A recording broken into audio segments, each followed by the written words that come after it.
بسم اللہ الرحمن الرحیم۔ السلام علیکم۔ یہ national audio library for the blind کی آواز ہے۔ یوم دفاع کے موقع پہ پیش خدمت ہے کتاب بدر سے باٹا پور تک، جنگ ستمبر 1965 کی ولولہ انگیز داستان۔ تحریر عنایت اللہ، آواز عنیزہ مصطفیٰ۔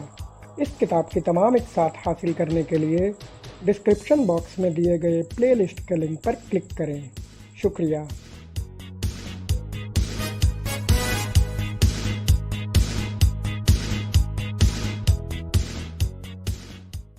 بدر سے باٹا پور تک۔ باٹا پور کے پل پر 6 ستمبر کی صبح جو مارکا لڑا گیا اس کی مکمل رویداد۔ فائر بندی کے بعد 5 نومبر کے روز باٹا پور میں ایک اور مارکا لڑا گیا، نہتے پیش امام کا مارکا۔ اللہ کے سپاہی نے قرآن کی یہ للکار پہلی بار بدر کے میدان میں سنی تھی۔ آج کے روز جس نے میدان میں پیٹھ دکھائی اس پر خدا کا غضب نازل ہوگا، وہ جہنم میں جائے گا۔ 1383 برس بعد اس مقدس للکار کی صدائے بازگشت باٹا پور کے میدان میں سنائی دی۔ تاریخ شاہد ہے کہ اللہ کے سپاہی نے نہ بدر کے میدان میں پیٹھ دکھائی نہ باٹا پور کے میدان میں۔ BRB کے کنارے پر باٹا پور کے قریب ایک یادگار ہے جس کے ایک کتبے پر ان شہیدوں کے نام کندہ ہیں جنہوں نے باٹا پور کے پل پر جان کے نذرانے دیے تھے۔ دوسرے کتبے پر جنگ کا نقشہ اور تیسرے پر مارکے کی تفصیلات کندہ ہیں۔ اس داستان میں اسلحہ بارود اور انسانوں کا ذکر ہے جس سے اللہ کے سپاہی کی کہانی مکمل نہیں ہوتی۔ آج میں اس میں تشنا پہلو کو بے نقاب کر کے اس کہانی کو مکمل کر رہا ہوں۔ یہ اس قوت کی رویداد ہے جس نے خاکی وردی میں لپٹے ہوئے انسانوں کو سبز پوش بنا کر بالائے انسانی مارکا لڑایا اور جس کے سامنے بھارت کی توپیں اور ٹینک لوہے کے بے جان ٹکڑے بن گئے تھے۔ میں نے اس خدائی قوت کو انسانوں کے روپ میں بھی دیکھا ہے اور اس ایک انسان کو بھی دیکھا ہے جو ان انسانوں کا پیش امام ہے، جس نے دشمن کی گولہ باری میں باٹا پور فیکٹری کی مسجد میں مائکرو فون رکھ کر اذان دی تھی۔ لاؤڈ سپیکر نہر کے کنارے دشمن کے سامنے رکھے ہوئے تھے، گولے مسجد پر گر رہے تھے اور اس انسان نے اذان دے کر ترنم سے علامہ اقبال کا یہ شعر پڑھا تھا: یہ نغمہ فصل گل و لالہ کا نہیں پابند، بہار ہو کے خزاں لا الہ الا اللہ۔ اور میں 23 ستمبر 1965 کی صبح صدائے لا الہ الا اللہ پر قربان ہونے والوں کی لاشیں دیکھ رہا تھا۔ 23 ستمبر 1965 کا سورج افق سے اٹھتا چلا آ رہا تھا۔ 4 گھنٹے پہلے فائر بندی ہو گئی تھی۔ میں BRB کے کنارے باٹا پور کے قریب کھڑا جنگ کے بعد پرہول مناظر کو دیکھ رہا تھا۔ بھارتی توپ خانے کی آخری گولہ باری کا گرد و غبار سیاہ کالی گھٹا کی صورت دور اوپر جا کر بھارت کی طرف اڑا جا رہا تھا۔ مجھے اپنے قریب ہی کسی کی ہنسی کی دبی دبی آواز سنائی دی، جہاں میرے سامنے حد نگاہ تک لاشوں کے ڈھیر، کھنڈر اور ماحول پر جلتے ہوئے انسانی گوشت اور خون کا تعفن اور بارود کی بدبو پھیلی ہوئی تھی۔ وہاں موت کے سوا اور کسے ہنسنے کی جرت ہو سکتی تھی؟ میں نے گھوم کر دیکھا، میرے قریب پاک فوج کا ایک مجاہد کھڑا مسکرا رہا تھا۔ وہی ہنسا تھا، وہ بھی بھارتی توپ خانے کی آخری گولہ باری کی گھٹا کو بھارت کی طرف آہستہ آہستہ جاتا دیکھ رہا تھا۔ اس نے میری طرف دیکھا اور قہر آلود مسکراہٹ سے بولا، یہ ہندوؤں کے ناپاک ارادوں کی ارتھی ہے جو مرگھٹ کو اڑی جا رہی ہے۔ اور میں BRB کے پار ہندوؤں کی ان 1000 لاشوں کو دیکھ رہا تھا جن کے نصیب میں ارتھی اور مرگھٹ لکھے ہی نہیں تھے۔ ان میں آخری رات کے مارکے کی تازہ لاشیں بھی تھیں اور وہ لاشیں بھی جو پہلے کے حملوں کے وقت کی پڑی گل سڑ رہی تھیں۔ میدان جنگ سے آخری مارکے کے شہیدوں کی لاشیں لائی جا رہی تھیں۔ میرے قریب کھڑے مجاہد نے کہا، آپ نے ان سرفروشوں کو آخری مارکا لڑتے ہوئے نہیں دیکھا۔ دشمن نے وہ آگ برسائی کہ زمین اور آسمان جھلس گئے، مگر یہ جانباز جو 6 ستمبر کی صبح سے لڑ رہے تھے تھک کر چور ہو گئے تھے۔ آنکھیں بارود کی جلن سے سوج گئی تھیں، چہرے گرد و غبار سے سیاہ کالے ہو گئے تھے، جن کے زخموں پر ستمبر کا پسینہ نمک کی طرح لگ رہا تھا۔ ہاتھ ہتھیار چلاتے چلاتے لہو لہان ہو گئے تھے۔ فائر بندی تک لڑتے رہے۔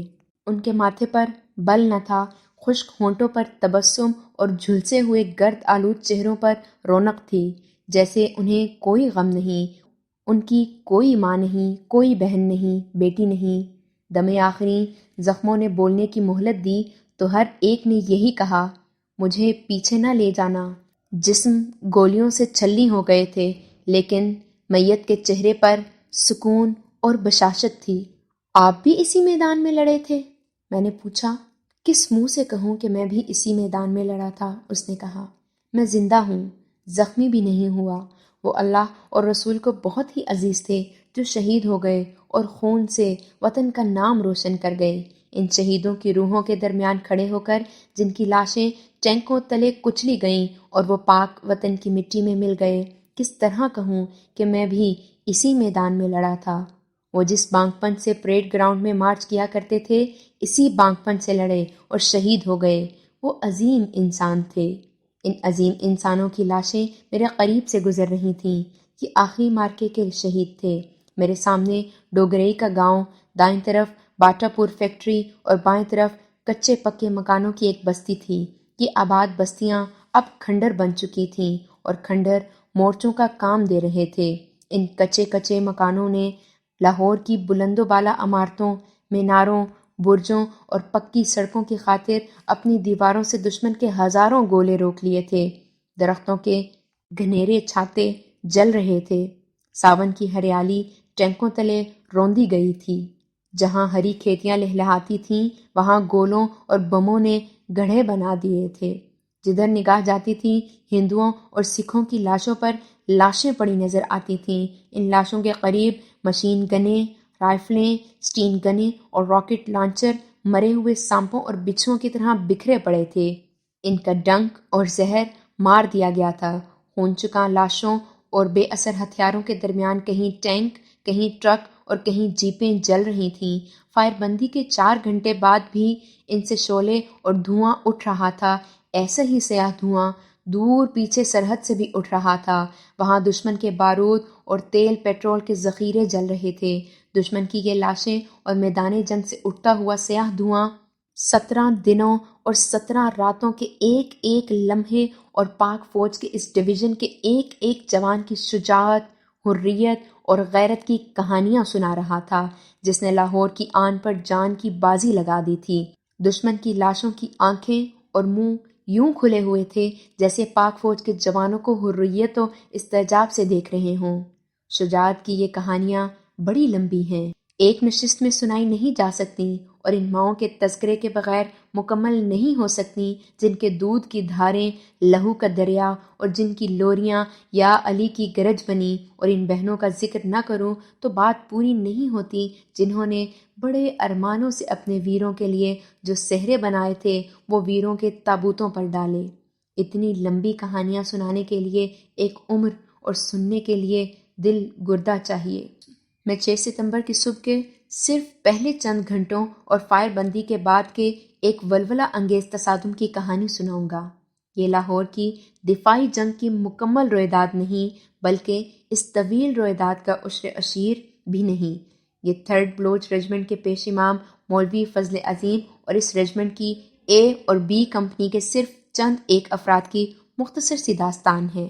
فائر بندی کی صبح جب میں لاشوں اور سیاہ دھوئیں کے دیس میں BRB کے کنارے 3rd بلوچ ریجمنٹ کے مورچوں کے قریب کھڑا تھا تو مجھے جنگی ترانہ سنائی دیا، خطہ لاہور تیرے جانثاروں کو سلام۔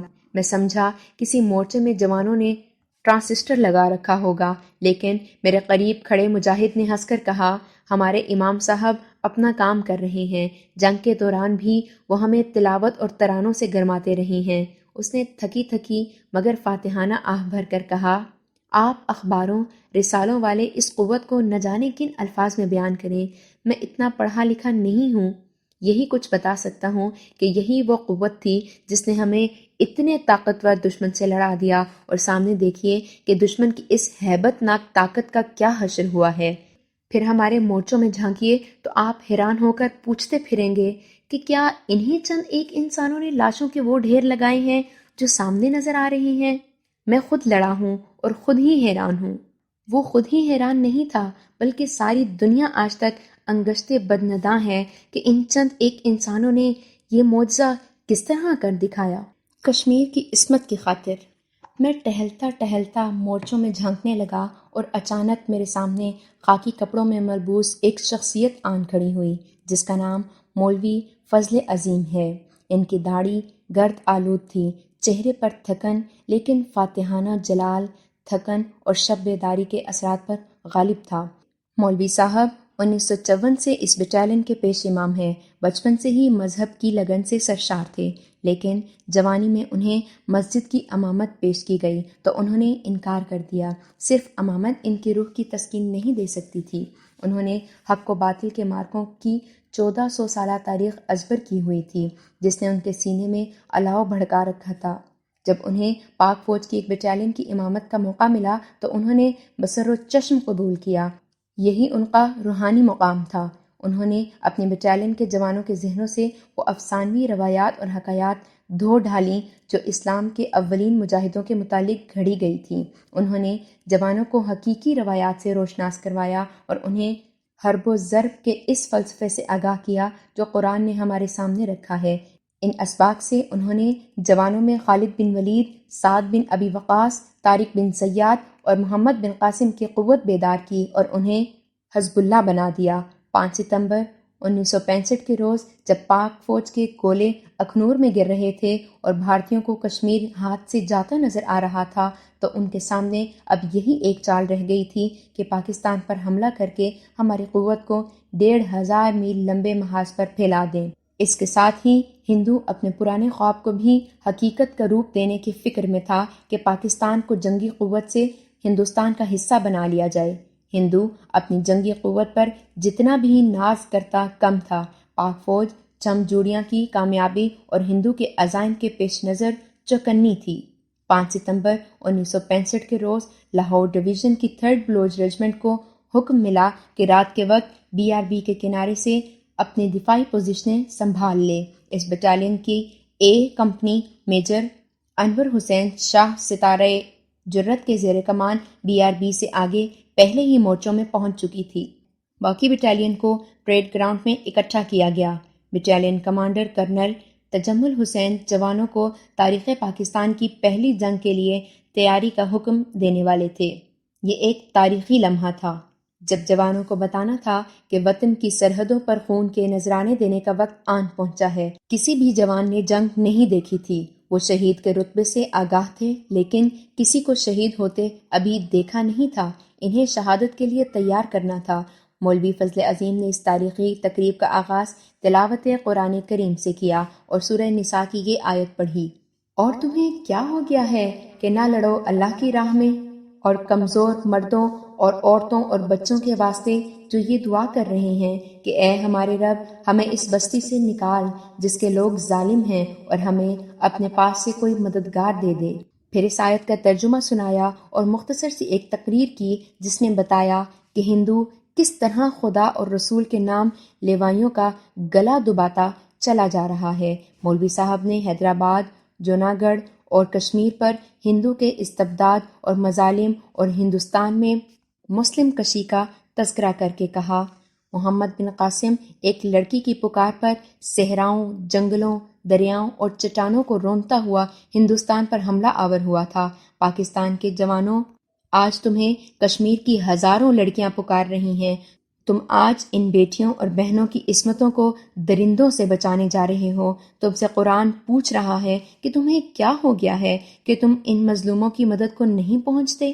کرنل تجمل حسین اپنے افسروں کو ضروری ہدایات دے چکے تھے۔ انہوں نے مولوی صاحب کی تقریر کے بعد بٹالین سے خطاب کرتے ہوئے جنگ کے مقصد کی وضاحت کی اور جوانوں کو یاد دلایا کہ تم اللہ کے سپاہی ہو اور خدا اور رسول کے نام پر ایسے دشمن کے مقابلے میں جا رہے ہو جو اس ملک سے اسلام کا نام و نشان مٹانے کے لیے آ رہا ہے۔ جوانوں کے سینے نعروں سے پھٹنے لگے۔ 2 سجدوں کی مہلت۔ رات 12 بجے تک بٹالین BRB کے کنارے پہنچ گئی۔ دشمن کا 15واں infantry division general Niranjan Prasad کی زیر کمان اس زام میں باٹا پور کی طرف بڑھا آ رہا تھا کہ لاہور کے دفاعی مورچوں کو ریت کے گھروندوں کی طرح رونگتا سورج طلوع ہونے تک شالیمار باغ تک پہنچ جائے گا۔ جنگی قوت اور اسلحہ بارود کے افراد کے بلبوتے پر جنرل نرینجر پرساد اور جنرل چودھری اپنے آپ کو اس سے بھی بڑی خوش فہمی میں مبتلا کر سکتے تھے۔ ان کا 15واں انفینٹری ڈویژن، جس کے ساتھ ایک ٹینک ریجمنٹ اضافی، کمک کے لیے نمبر 23 ماؤنٹین ڈویژن اور فوری مدد کے لیے نمبر 50 چھاتا بردار بریگیڈ تھا، رات کے پچھلے پہر کی تاریکی میں آہن و آتش کے طوفان کی طرح بڑھا آ رہا تھا۔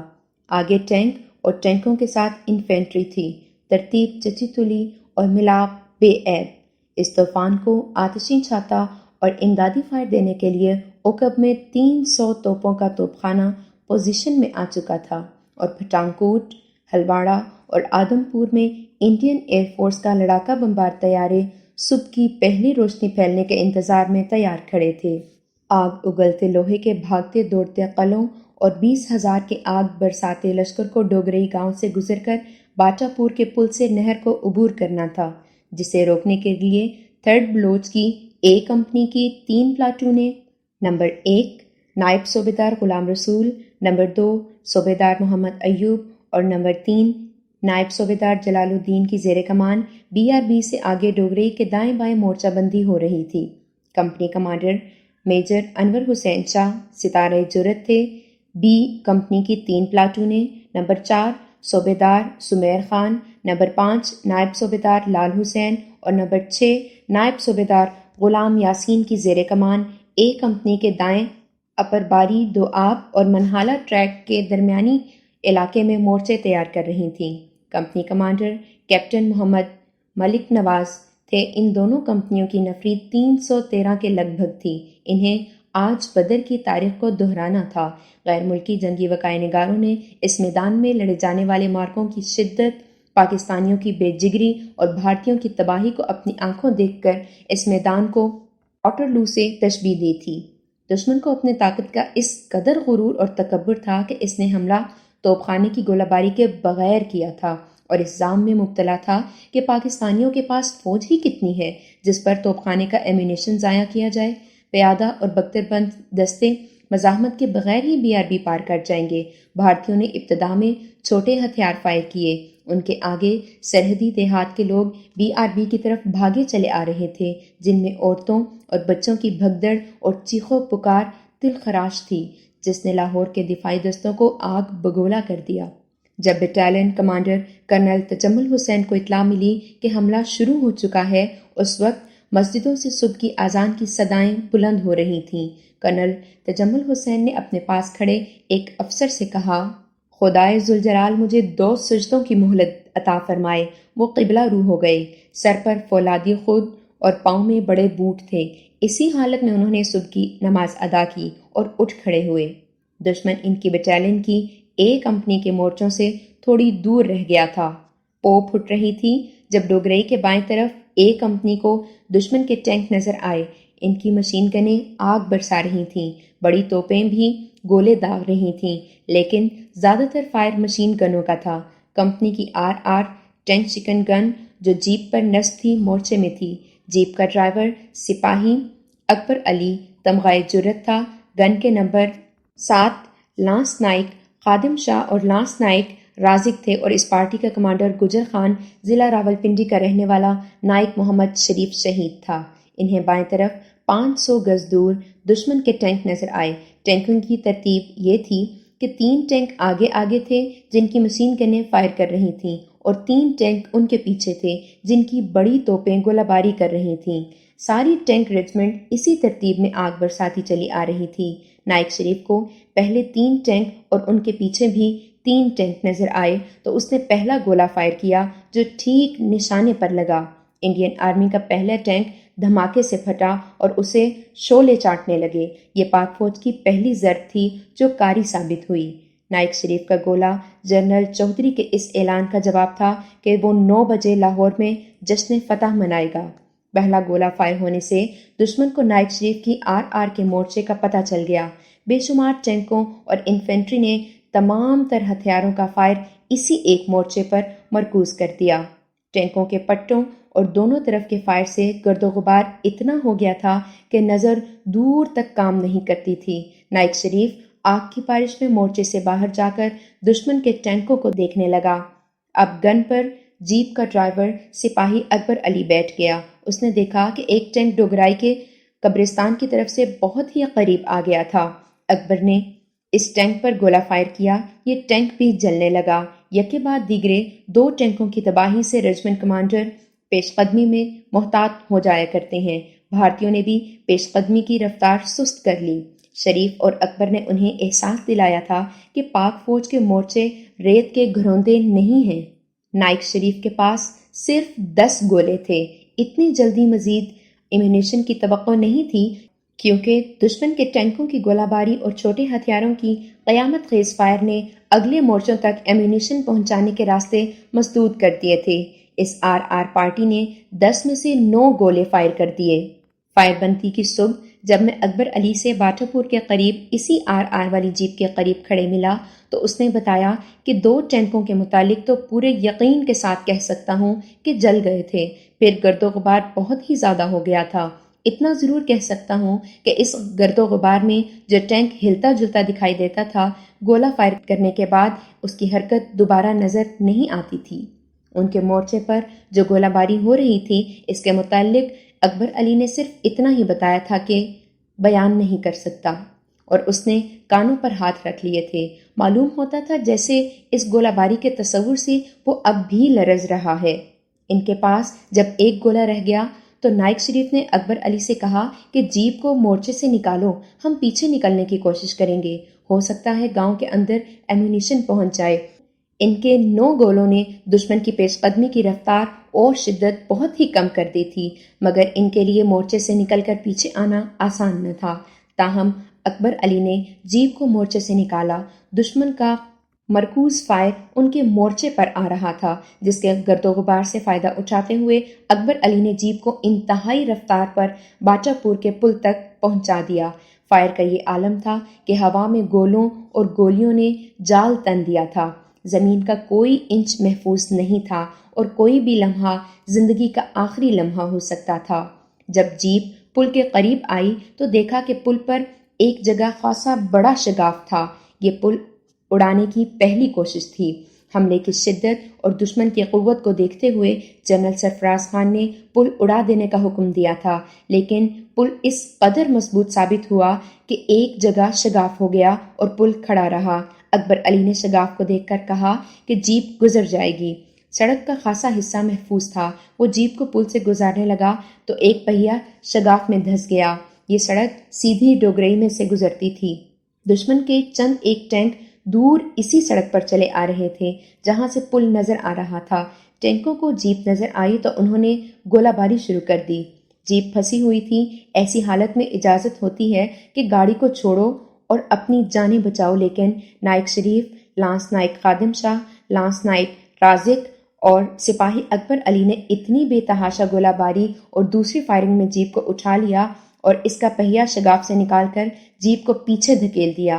اکبر علی نے مجھے بتایا تھا کہ اس کے کمانڈنگ کرنل تجمل حسین، بریگیڈیئر آفتاب احمد اور کمپنی کمانڈر میجر انور حسین شاہ پل کی دوسری طرف سے یہ منظر دیکھ رہے تھے۔ وہ چلا چلا کر کچھ کہہ رہے تھے، لیکن فائرنگ کے زناٹوں اور دھماکوں میں کچھ سنائی نہیں دیتا تھا۔ شاید یہی کچھ کہہ رہے ہوں گے کہ جیپ کو وہیں چھوڑ کر اس طرف آ جاؤ، لیکن ہم اچھی بھلی جیپ اور گن کو دشمن کے لیے کیسے پیچھے چھوڑ دیتے۔ شریف پل پر قربان ہو گیا۔ جو ہی جیپ شگاف سے نکلی، اس قدر فائر آیا کہ لانس نائک خادم شاہ اور لانس نائک رزاق شاید پل کی آڑ میں ہو گئے۔ اکبر علی سٹیئرنگ پر اور نائک شریف اس کے ساتھ والی سیٹ پر بیٹھ چکا تھا۔ فائر کی پرواہ نہ کرتے ہوئے اکبر علی نے جیپ کو پیچھے کیا۔ جب گاڑی کو سیدھا کرنے لگا تو دشمن کے کسی ٹینک کا ایک گولہ نائک شریف کے جسم کو پیٹھ سے کندھوں کے بلیڈوں کو کاٹتا گزر گیا۔ نائک شریف جیپ سے نیچے جا پڑا اور فوراً ہی شہید ہو گیا۔ سپاہی اکبر علی لاش کی طرف توجہ دینے کی حالت میں نہیں تھا۔ اس کے ارد گرد گولے پھٹ رہے تھے اور گولیوں کی بوچھاڑیں آ رہی تھیں۔ وہ اب بالکل اکیلا تھا۔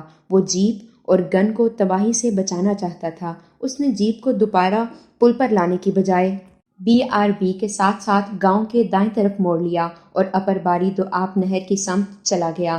اس طرف BRB پر لکڑی کا ایک پل تھا جس سے جیپ گزاری جا سکتی تھی۔ آگے اسے بٹالین کی B کمپنی کے مورچے تھے۔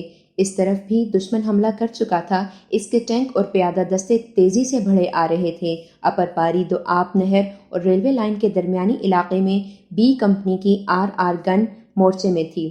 ذرا تصور فرمائیے کہ یہاں بھی اتنے سارے ٹینکوں کے مقابلے میں صرف ایک ٹینک شکن گن تھی۔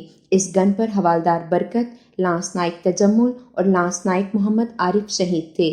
کمپنی کمانڈر کیپٹن ملک محمد انور نے جان کا خطرہ مول لیا اور بلند جگہ پر کھڑے ہو کر دشمن کے ٹینکوں کو دیکھا اور RR کا فائر کرایا۔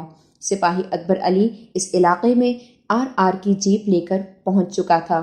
اسے لکڑی کے پل سے پیچھے آنا تھا، لیکن دور گرد و غبار میں اسے دشمن کے ٹینک نظر آئے۔ اس کے پاس ایک گولا تھا۔ اس نے جیپ روکی، گولا گن میں ڈالا اور ایک ٹینک کا نشانہ لے کر فائر کر دیا۔ یہ ٹینک جلا تو نہیں، لیکن رک کر ساکن ہو گیا، جس سے یہ پتہ چلتا تھا کہ ٹینک بیکار ہو گیا ہے۔ ادھر حوالدار برکت کی گن فائر کرنے لگی تھی۔ اس سے دشمن کے ٹینکوں کی پیش قدمی رک گئی اور انفینٹری بڑھتی آئی۔ انفینٹری اب اس قدر قریب آ گئی تھی کہ بمشکل 300 گز دور سے سکھوں کا نعرہ سنائی دیا، جو بولے سونہال ست سری اکال۔ یہ نعرہ سکھوں کا چیلنج تھا۔ وہ پورے جوش و خروش سے آ رہے تھے۔ ادھر سے نعرہ حیدری کی گرج اٹھی اور سکھوں پر چھوٹے فائر کی بارش برسنے لگی۔ لانس نائک مصری اپنی مشین گن لے کر ایک مکان پر چڑھ گیا جہاں سے وہ دشمن کو نظر آ گیا۔ وہاں پہنچتے ہی اسے گولی لگی، لیکن وہ زخمی حالت میں مشین گن فائر کرتا رہا۔ حوالدار عزیز نے ایک ٹیکری پر میڈیم مشین گن لگا لی۔ ایک مشین گن پر حوالدار شفیع تھا، جسے گولیاں لگی لیکن گوشت سے گزر گئیں، ہڈیاں بچ گئیں۔ اس کا خون بہتا رہا اور اس کی مشین گن آگ اگلتی رہی۔ باٹا پور کے دائیں طرف درختوں کے ایک جھنڈ میں مارٹر بیڑی پوزیشن میں تھی۔ توپ خانے کا OP ایک نائب صوبیدار ڈوگرئی کے کسی مکان کی چھت پر کھڑا فائر آرڈر دے رہا تھا۔ اس مارٹر بیڑی نے گاؤں کے سامنے اور دائیں ایسا جچا تلا اور اس قدر تیز فائر کیا کہ دشمن آگ کی اس دیوار سے آگے نہ بڑھ سکا۔ سکھوں کو دوسری بار ست سری اکال کا نعرہ لگانے کی فرصت نہ ملی۔ ہندو اور سکھ بری طرح ہلاک اور زخمی ہو رہے تھے۔ یہ نائب صوبیدار جو ڈوگرئی میں OP تھا، دشمن کے گھیرے میں آ کر بھی فائر کرواتا رہا۔ جب گھیرے سے نکل کر BRB کی طرف آ رہا تھا تو شہید ہو گیا۔ افسوس ہے نام معلوم نہیں ہو سکا۔ سپاہی اکبر علی کے پاس اب جیپ اور خالی RR گن تھی۔ وہ آخری گولا بھی فائر کر چکا تھا۔ اسے پتہ چلا کہ نمبر 2 پلاٹون کا سپاہی اکبر شدید زخمی ہو کر بے ہوش پڑا ہے۔ اکبر علی نے اسے جیپ میں ڈالا اور لکڑی کے پل سے جیپ گزار کر زخمی کو ریجمنٹل ایڈ پوسٹ تک پہنچایا۔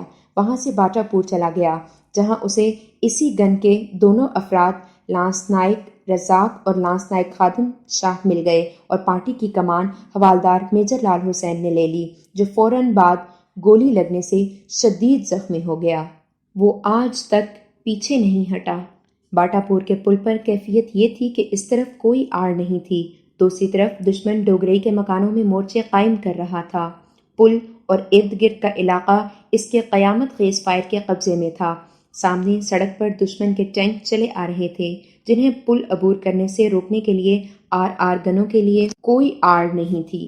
گن کو سامنے لانا جیپ اور گن کو گولہ فائر کیے بغیر تباہ کرانے کے برابر تھا۔ مکانوں کے روشن دانوں اور کھڑکیوں سے دشمن کی مشین گنیں کسی کو سامنے آنے نہیں دے رہی تھیں۔ اس دوران A کمپنی کو BRB کے اگلے مورچے چھوڑ کر پیچھے آنے کا حکم مل چکا تھا، کیونکہ پل اڑانا تھا۔ پلاٹونیں پیچھے آ گئیں، لیکن ایک نوجوان سپاہی محمد حیات، جو نیا ٹریننگ سینٹر سے بٹالین میں شامل ہوا تھا، مورچے میں ہی رہا۔ اس کے ساتھی کے بیان کے مطابق اس کے پاس 40 راؤنڈ رہ گئے تھے۔ پیچھے آنے کا حکم ملا تو اس نے غصے سے کہا کہ اگر پیچھے ہٹانا تھا تو مجھے ایمونیشن کیوں دیا تھا؟ میں یہ راؤنڈ فائر کر کے پیچھے آؤں گا۔ وہ آج تک پیچھے نہیں آیا۔ اس کی لاش نہیں مل سکی تھی۔ سپاہی محمد حیات کے متعلق فائر بندی کے بعد دشمن نے بتایا کہ جب A کمپنی مورچے چھوڑ کر پیچھے آ گئی اور دشمن آگے بڑھنے لگا تو ایک مورچے سے ایک رائفل فائر ہوتی رہی۔ اس رائفل کی کوئی گولی خطا نہیں جاتی تھی۔ آخر یہ رائفل خاموش ہو گئی۔ دشمن کے بیان کے مطابق اس مورچے کو گھیرے میں لیا گیا، جہاں صرف ایک پاکستانی نوجوان خالی رائفل تھامے کھڑا تھا۔ یہ سپاہی محمد حیات تھا، جو 40 راؤنڈ فائر کر کے 40 سور میں اوندھے کر چکا تھا۔ دشمن نے اسے ہتھیار ڈالنے کے لیے للکارا، لیکن وہ دست بدست مقابلے پر اتر آیا۔ وہ آخر اکیلا تھا۔ دشمن نے اس پر قابو پا لیا۔ دشمن کے ایک افسر نے اعتراف کیا کہ اسے ایک درخت کے ساتھ باندھ کر سنگینوں سے مارا گیا تھا۔ سپاہی محمد حیات وطن کی دہلیز پر قربان ہو گیا۔ جان پر کھیلنے کے مظاہرے تو اتنے زیادہ ہوئے ہیں کہ ایک مضمون میں سمیٹنا ممکن نہیں۔ ان چند ایک جانبازوں کو میں پاک فوج کی شجاعت کی علامت کے طور پر پیش کر رہا ہوں۔ 3rd بلوچ کے کمانڈنگ آفیسر کرنل تجمل حسین وہ مرد مومن ہیں جنہوں نے سرفروشی کی مثال قائم کی۔ انہوں نے باٹا پور پل کو دشمن سے چھڑانے کے لیے توپ خانے کو ایسا فائر آرڈر دیا کہ گولے ان کے اپنے مورچے پر گرتے۔ وہ پل کے قریب تھے اور قریب ہی ان کی بٹالین کے مورچے تھے۔ بیڑی کمانڈر میجر اسماعیل کو کرنل تجمل حسین کی پوزیشن کا علم تھا۔ انہوں نے ایسا فائر دینے سے انکار کر دیا، لیکن کرنل تجمل حسین نے انہیں کہا کہ ہمیں مت بچاؤ، لاہور کو بچاؤ، اور میجر اسماعیل نے گولے فائر کروا دیے، جس سے اپنے چند ایک جوان زخمی ہو گئے، لیکن گولہ باری کا اثر خاطر خواہ ہوا۔ اس کے باوجود کرنل صاحب کسی کو یقین نہیں دلا سکتے تھے کہ وہ لاہور کو بچانے کے لیے باٹا پور کا دروازہ بند کر چکے ہیں۔ آگ کا طوفان بڑھا آ رہا تھا۔ اتنی کامیابی ضرور ہوئی تھی کہ افسروں اور جوانوں نے ذاتی شجاعت اور بے جگری سے دشمن کا یہ ظام خاک میں ملا دیا تھا کہ وہ 9 بجے تک لاہور پر قبضہ کر کے جشن فتح منائے گا۔ دشمن کے پاس ٹینکوں، توپوں اور انفینٹری کی کوئی کمی نہیں تھی۔ جب دشمن کے توپ خانے کی گولہ باری شروع ہوئی تو زمین و آسمان لرزنے لگے۔ ہر سو لوہے کے ٹکڑے، پتھر اڑ رہے تھے، اور حملے کی شدت کو برقرار رکھنے کے لیے دشمن نے اب تازہ دم یونٹوں کو آگے کر دیا تھا۔ یہ باٹا پور کے مارکے کا دوسرا باب یعنی فیز 2 تھا۔ باٹا پور پل کی طرف دشمن کے ٹینک چلے آ رہے تھے۔ پل ابھی اڑا نہیں تھا۔ پہلی کوشش سے جو شگاف ہوا تھا وہ ٹینکوں کے لیے کوئی رکاوٹ نہیں تھا۔ ٹینکوں کو صرف ٹینک شکن اسلحہ روک سکتا تھا، مگر اس طرف کوئی آڑ نہیں تھی۔ لاہور کی قسمت کا اللہ حافظ تھا۔ پل کی پاسباں ایک لاش۔ ایسے مشکل وقت میں خدا نے آڑ مہیا کر دی کہ ایک بیل گاڑی تھی جو ہرے چارے سے لدی ہوئی تھی، ڈوگرے کی طرف سے آ کر پل سے گزر رہی تھی۔ 3rd بلوچ کی ڈی کمپنی کی 2 RR گنیں آگے بلا لی گئی تھیں۔ کرنل تجمل حسین نے اس گاڑی کو روک لیا، گاڑی بان کو بیل کھول کر دور ہٹ جانے کو کہا اور نائک اسلم کو RR گن والی جیپ آگے لانے کو کہا۔ ذرا سی دیر میں جیپ بیل گاڑی کی آڑ میں ہو گئی اور نائک اسلم نے اس آڑ سے پہلا گولہ فائر کیا جو ٹھکانے پر لگا۔ دشمن نے بھی جوابی فائر کیا، جس سے ایک گولہ بیل گاڑی کے لدے ہوئے ہرے چارے میں پھٹا اور جیپ بما گن محفوظ رہی۔ اس سے ٹینکوں کی پیش قدمی رک گئی۔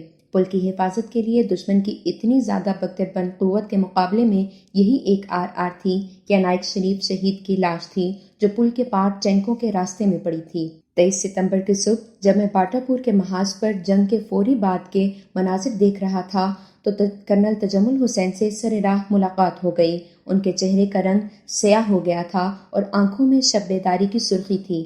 میں نے ان سے بیل گاڑی کے متعلق بات کی تو انہوں نے عجز و انکسار کے لہجے میں کہا، اسے ہم خدائی مدد کہا کرتے ہیں۔ ہماری ٹریننگ کی کسی کتاب میں یہ نہیں لکھا کہ جب دشمن حملہ کرے گا تو اس کے آگے آگے ایک بیل گاڑی آ رہی ہوگی، اس بیل گاڑی کی آڑ سے دشمن کے ٹینکوں پر RR فائر کرو۔ یہ اللہ کا کرم تھا، ہم اسی کے نام پہ لڑے تھے، اسی کی ذات نے اپنے نام کی لاج رکھ لی۔ وہ ہر بات میں کئی بار خدا کا نام لیتے تھے۔ ذرا ہی پرے نائک شریف شہید کی RR والی جیپ کھڑی تھی، جس کے قریب سپاہی اکبر علی کھڑا پل کے اس طرف اس جگہ کو دیکھ رہا تھا جہاں نائک شریف شہید گرا تھا۔ اکبر علی کے دبلے پتلے لمبوترے سے جسم اور چسے ہوئے چہرے کو دیکھ کر گمان نہیں ہوتا تھا کہ اس شخص نے اتنا بڑا کارنامہ کر دکھایا ہے جس کے صلے میں اسے تمغہ جرت دیا گیا ہے۔ مولوی فضل عظیم صاحب نے اس سے تعارف کرایا اور اس کی بہادری کا قصہ سنایا تو اکبر علی عجز سے سر جھکا کر بولا، سب اللہ کا کرم ہے صاحب، ہم تو مٹی کے پتلے ہیں۔ 6 ستمبر صبح کے 9 بجے تک دشمن کی یلغار کی پہلی موج کو لہولہان کر کے BRB کے پار لاشوں کے ڈھیروں میں تبدیل کر دیا گیا۔ 9 بجے یلغار کی دوسری موج آئی، یہ پہلی سے زیادہ شدید، پرعتاب اور تازہ دم تھی۔ 11 بجے تک اس کا بھی دم خم توڑ دیا گیا، لیکن باٹا پور کا پل ابھی تک کھڑا دونوں ملکوں کی فوجوں کے لیے چیلنج بنا ہوا تھا۔ دشمن پل کو BRB عبور کرنے کے لیے محفوظ رکھنا چاہتا تھا اور پاکستانی پل کو اڑانے کی کوشش کر رہے تھے۔ دشمن کو یہ سہولت بھی حاصل ہو گئی تھی کہ وہ ڈوگرئی گاؤں کے مکانوں میں مورچہ بند ہو گیا تھا، جہاں سے وہ صرف پل کو ہی نہیں، پل سے دور آگے تک کے علاقے کو فائر کمانڈ کر رہا تھا۔ بلٹ اپ ایریا جس کے ہاتھ آ جائے وہ آدھی جنگ جیت لیتا ہے۔ ہندوستانیوں نے پل کو کمانڈ میں لے لیا تھا، لیکن اس قدر جنگی قوت اور بختر بند دستوں کے باوجود وہ پل کو پار نہ کر سکے۔ یہ تھرڈ بلوچ کے مردانِ آہن کی جاں بازی کا کرشمہ تھا۔ پاک فضائیہ کے شہبازوں، پاک فوج کے توپ خانے اور راوی سائفن سے ہڈیارہ سائفن تک دوسری یونٹوں نے جس بے جگری اور بے مثال جذبے سے دشمن کی کمر توڑی، وہ ایک الگ داستان ہے۔ میں صرف تھرڈ بلوچ کے چند ایک جانبازوں کی حب الوطنی اور بے خوفی کی مختصر سی باتیں بیان کر رہا ہوں، جنہوں نے دشمن کے اسپیئر ہیڈ کو باٹا پور کے پل کے کند کر دیا تھا۔ 6 ستمبر دن کے 11 بجے تک دشمن کی دوسری موج کا بھی دم خم ایسی بری طرح توڑ دیا گیا تھا کہ محاذ پر خاموشی طاری ہو گئی۔ ایسا بھیانک سکوت کہ کوئی اکا دکا گولی یا BRB کے اس پار لاشوں میں پڑے ہوئے کسی زخمی ہندو یا سکھ کی آخری آہو بکا مرتعش کر کے اسی سکوت میں تحلیل ہو جاتی تھی۔ وائرلیس سیٹوں پر دشمن کے پیغامات کا واویلا اور افراتفری سنائی دے رہی تھی۔ بڑے افسر چھوٹے افسروں کو، چھوٹے افسر سرداروں اور عہدیداروں کو وائرلیس پر گالیاں دے رہے تھے۔ ہندوستانیوں کے بریگیڈ ہیڈ کوارٹر اور ڈویژن ہیڈ کوارٹر، ہائی کمان یا کور ہیڈ کوارٹر کے عتاب کا نشانہ بنے ہوئے تھے۔ دشمن کے 2 بریگیڈوں کی بیشتر نفری BRB سے سرحد تک لاشوں یا زخمیوں کی صورت میں تبدیل ہو کر جنرل چودھری کے کسی کام کی نہیں رہی تھی۔ اب ہندوستانی ری گروپنگ کر رہے تھے۔ 9 بجے لاہور میں جشن فتح منانے کا خواب لاشوں تلے دب گیا تھا یا تباہ شدہ ٹینکوں کے ساتھ جل کر راکھ ہو گیا تھا۔ باٹا پور پل سینے میں سینکڑوں گولے جذب کر کے ایک اور شگاف کے ساتھ پوری شان سے کھڑا ہندوستانیوں کے لیے چیلنج بنا ہوا تھا، اور نائک شریف کی لاش پل کے اس پار پل کی پاسبانی کر رہی تھی۔ محبت کی داستاں ختم ہوئی۔ دن کے 12 بجے بٹالین کے پیش امام مولوی فضل عظیم محاذ پر پہنچ گئے۔ وہ اگلے مورچوں میں جانا چاہتے تھے، لیکن کرنل تجمل حسین نے اس نہتے مجاہد کو بٹالین ہیڈ کوارٹر میں روک لیا۔ دن کے 2:30 بجے مولوی صاحب کے پاس جو پہلے شہید کی لاش آئی، وہ ان کے خصوصی شاگرد نائک شریف کی تھی۔ BRB کے کنارے پر کھڑے جب میں ہندوستانیوں کی لاشوں کے درمیان جلتے ہوئے ٹینکوں اور ٹرکوں کے سیاہ دھوئیں کو دیکھ رہا تھا، اور جب باٹا پور کے آخری مارکے کے شہیدوں کی لاشیں میرے قریب سے گزر رہی تھیں، مولوی فضل عظیم مجھے بتا رہے تھے کہ نائک شریف نے ان سے قرآن پڑھا تھا اور وہ نماز کا بہت ہی پابند تھا۔ وہ سینے میں محبت کی داستان لیے پھرتا تھا۔ اسے ایک لڑکی سے محبت تھی۔ دونوں نے شادی کے عہد و پیمان کر رکھے تھے، لیکن گھر اور برادری کی دیواریں انہیں ملنے سے روک رہی تھیں۔ شریف شہید اپنے روحانی استاد مولوی فضل عظیم صاحب کو اپنے دکھ درد سناتا رہتا تھا۔ محاذ پر جانے سے پہلے اس نے مولوی صاحب کو وصیت کی تھی کہ میں شہید ہو جاؤں تو لون فنڈ میں میرا جو پیسہ رجمنٹ میں جمع ہے وہ مسجد کو دے دیا جائے۔ کوئی مریض کرب اور درد کی حالت میں مر جائے تو لاش کے چہرے پر درد کا تاثر ضرور ہوتا ہے، آنکھیں اور منہ کھلا رہتا ہے۔ گولی یا گولے سے مرنے والے تڑپ تڑپ کر مرتے ہیں۔ بھارتیوں کی جتنی بھی لاشیں دیکھی گئیں ان کے منہ اور آنکھیں کھلی ہوئی تھیں، بعض کی زبانیں باہر نکل آئی تھیں، بعض کی زبانیں دانتوں تلے آئی ہوئی تھیں، اور لاشوں کے چہروں پر ایسا ہیبت ناک تاثر تھا جیسے مرنے والے مر کر بھی درد کی شدت محسوس کر رہے ہوں۔ لیکن مولوی صاحب نے بتایا کہ نائک شریف نے جو زخم کھایا تھا اس سے سوال ہی پیدا نہیں ہوتا تھا کہ لاش کا چہرہ دیکھنے کے قابل ہوگا، لیکن اللہ کی شان دیکھی۔ مولوی صاحب نے کہا، نائک شریف کی آنکھیں بند، منہ بند، ہونٹ ذرا ذرا کھلے ہوئے جیسے مسکرا رہے ہوں، اور چہرے پر ایسی ملائمت اور رونق تھی کہ میں نے بے ساختہ میت کا منہ چوم لیا۔ یقین نہیں آتا تھا کہ یہ لاش ہے۔ شریف گہری نیند سویا ہوا تھا۔ اس کے بعد جتنے بھی شہیدوں کی لاشیں آئیں تمام کی تمام اسی پر نور اور جلالی کیفیت میں تھیں۔ نہتے پیش امام کا مارکا۔ 8 ستمبر کی صبح دشمن پر جوابی حملہ کر کے BRB سے آگے پوزیشنیں قائم کر لی گئی تھیں، جو شجاعت اور فنی کمال کی الگ داستان ہے۔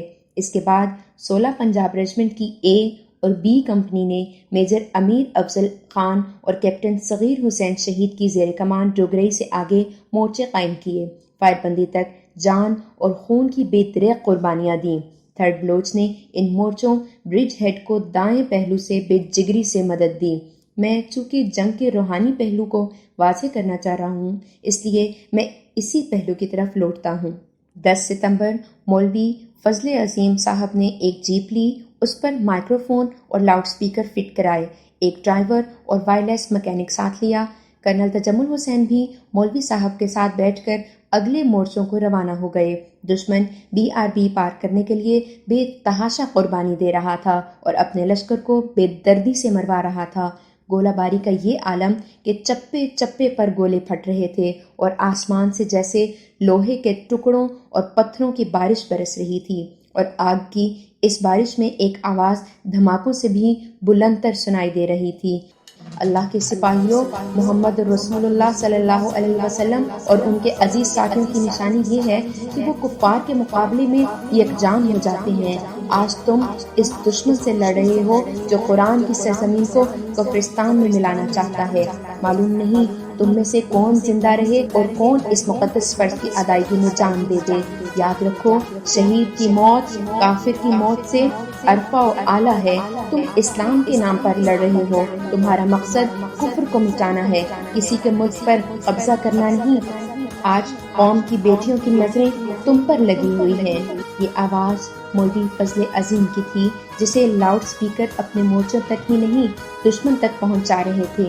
جیپ برستی آگ میں مورچے مورچے میں گھوم رہی تھی اور شہید کے رتبے کو واضح کرتی جا رہی تھی۔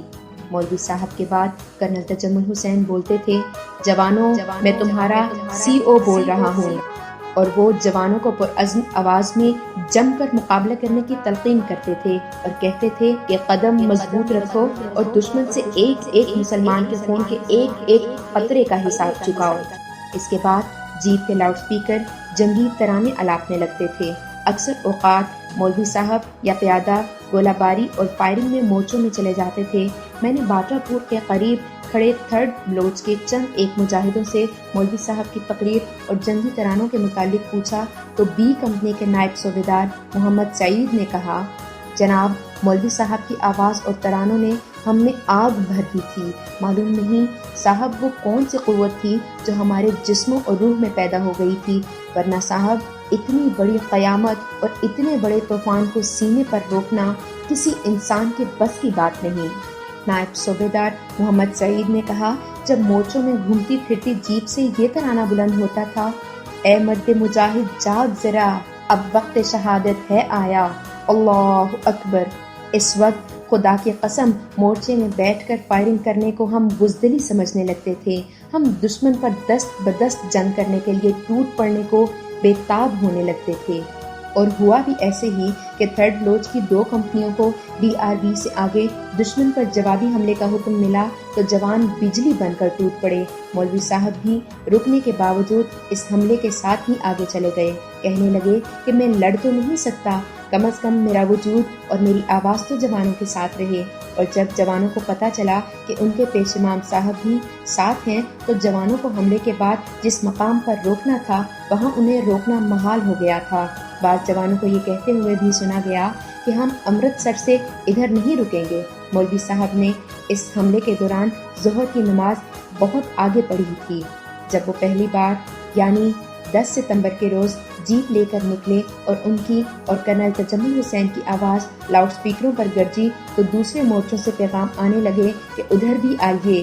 توپ خانے کی مارٹر بیڑی انہیں اپنی پوزیشنوں میں لے گئی۔ اس طوفانی دورے کے دوران کھانے کا وقت ہو گیا تو جوانوں نے کرنل تجمل حسین اور مولوی صاحب کو روٹی پر دال رکھ کر پیش کی، جو انہوں نے کھڑے کھڑے جوانوں کے ساتھ کھائی اور کہا کہ کھانے کی لذت آج محسوس ہوئی ہے۔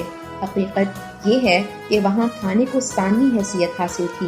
مولوی صاحب صرف ایک وقت روٹی کھایا کرتے تھے، یہی کیفیت افسروں اور جوانوں کی تھی۔ میں شہید ہوا ہوں، مرا نہیں۔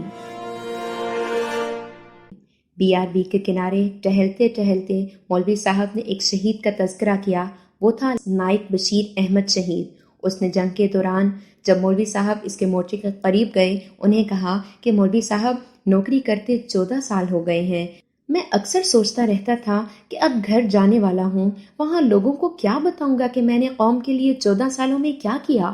اب گھر جاؤں گا تو لوگوں کو سینہ تان کر بتاؤں گا کہ میں نے قوم کی سلامتی کے لیے جنگ لڑی، اور اگر شہید ہو کر خدا کے حضور چلا گیا تو وہاں بھی سینہ تان کر کہوں گا، یا خدا میں تیرے نام پر جان قربان کر آیا ہوں۔ 3-4 روز بعد لانس نائک بشیر احمد رات کی گشتی پارٹی کے ساتھ دشمن کے علاقے میں گیا تو شہید ہو گیا۔ شہادت کے وقت اس نے حوالدار محمد خان سے کہا تھا، میری والدہ کو بتا دینا کہ میں شہید ہوا ہوں، مرا نہیں۔ 17 روزہ جنگ میں ذاتی شجاعت اور اجتماعی فن حرب کے جو بے مثال مظاہرے ہوئے، ان کی تفصیلات کے لیے کتابوں کی ضخامت چاہیے۔ میں اب اس مارکے کی کہانی سناتا ہوں جو فائر بندی کے 42 روز بعد 5 نومبر 1965 بروز جمعہ شام کے وقت BRB کے کنارے لڑا گیا۔ مولوی فضل عظیم صاحب نے BRB کے کنارے باٹا پور فیکٹری کے اندر مسجد میں اپنا ہیڈ کوارٹر بنا لیا تھا۔ مائکرو فون اور لاؤڈ سپیکر ان کے پاس تھے۔ 22 اور 23 ستمبر کی رات دشمن ڈوگرئی کے کچھ حصے پر قابض ہو گیا تھا۔ ڈوگرئی BRB کے عین کنارے سے باٹا پور کے بالمقابل واقع ہے۔ باٹا پور کے پل سے گزرنے والی سڑک اس گاؤں کے درمیان سے گزرتی ہے۔ مولوی صاحب نے مائکرو فون تو مسجد میں رکھا تھا اور لاؤڈ سپیکر BRB کے اس قدر قریب نصب کروائے تھے جہاں سے اذان، تلاوت، واعظ اور ترانوں کی آوازیں دشمن تک جاتی تھیں۔ فائر بندی کے بعد بھارت کے سول افسر ڈوگرئی کے گاؤں تک آیا کرتے تھے جو ہمارے جوانوں کو نظر آتے تھے۔ درمیان میں صرف BRB حائل تھی۔ ہمارے جوانوں نے اپنے افسروں سے کہا کہ انہیں کہو کہ اپنے شہریوں کو یہاں نہ آنے دیں ورنہ ہم گولی چلا دیں گے۔ اس کے علاوہ ہمارے جوان دشمن کو اپنی زمین پر دیکھ دیکھ کر ہر لمحہ آگ بگولا رہتے تھے۔ انہیں فائر بندی ایک آنکھ نہیں بھاتی تھی۔ کشیدگی بڑی ہی خطرناک تھی۔ فائر بندی سے بہت بعد 3rd بلوچ کی ایک جیپ BRB سے پار اس علاقے سے گزرنے لگی جو ہمارے پاس تھا، لیکن وہاں اپنا مورچہ کوئی نہیں تھا۔ مورچے BRB کے اس طرف تھے۔ ایک ہندو افسر نے جیپ روک لی۔ BRB کے اس طرف نائب صوبیدار محمد سعید کی پلاٹون مورچہ بند تھی۔